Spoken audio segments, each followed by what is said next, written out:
Well, my final guest this morning is a Nigerian artist who now calls New York home. Brooklyn-based artist Ruby Amanze is launching her first solo exhibition here in the UK called A Story in Parts, just a stone's throw away actually from the studio here in central London. Much of Ruby's work has been inspired by her own experience of being born in Nigeria, growing up in the UK, and of course now residing in the United States. And I'm delighted to say that she joins me now. A very warm welcome to This Day Live, Ruby. Thanks for talking to us. Thank you for having me. Now, you were born and grew up in Nigeria. What first got you inspired to become an artist? I think it's that experience of having lived in multiple places. I've been practicing art since I was a child and studied art. And the work really developed when I started to form a language for being born in one country, growing up in another, and then residing in an entirely different country.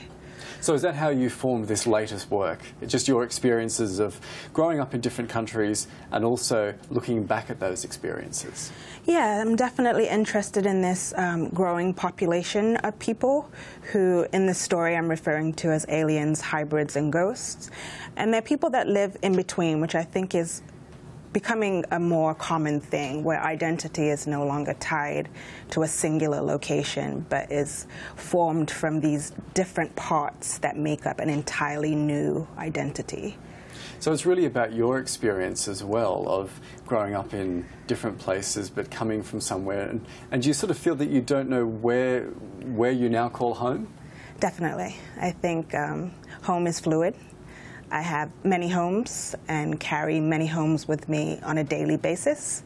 I can be moving through one space, but my head space is in my other home. So I think that home is something that, for many people, changes a lot. And you have to figure out a way to navigate that, because it's not simple.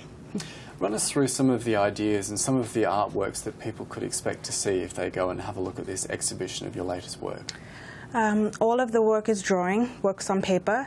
Some of the drawings are quite large. They're approximately 6 feet tall and cover a large space in the gallery, so you can walk around and through the drawings.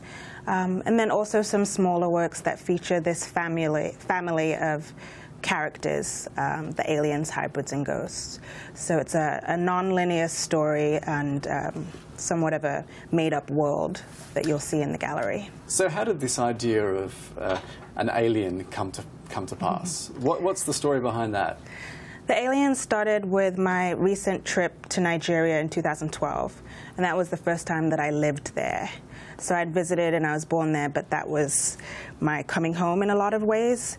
So identifying myself, or being identified rather, as being an alien, someone who is a foreigner who's not from there, even though I am. So how to move through space as an alien, how people look at you differently when they're identifying you as being different from them. Have you felt that perhaps that you feel like an alien by residing now in the United States, having grown up also partly in the UK? Mm-hmm.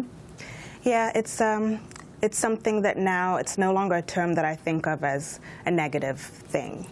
I've embraced being an alien and take some pride in that, even, that I'm not from anywhere, so I can be from everywhere. And anywhere that I am in one way or another is home, or can be home. So I do identify as an alien. And what sort of reaction have you had when people go into a gallery and look at your work? Did most people get what you're trying to say through your work? I think for a lot of people, well, from the ones that I've met and talked to who have similar stories, they can see where I'm coming from. I'm working with characters, so there aren't identifiable people necessarily, but I think that there is a sense that there's a family of some sort that are different, but they're moving together and have interactions with each other that are quite unique. And the sense of space is very fluid, and I think that comes across in the drawings, even if you don't know the backstory. How did you get involved in art? I feel as if I was just born into it. There was never a time where I did anything else. I've always just loved art and started with a love for drawing as a child.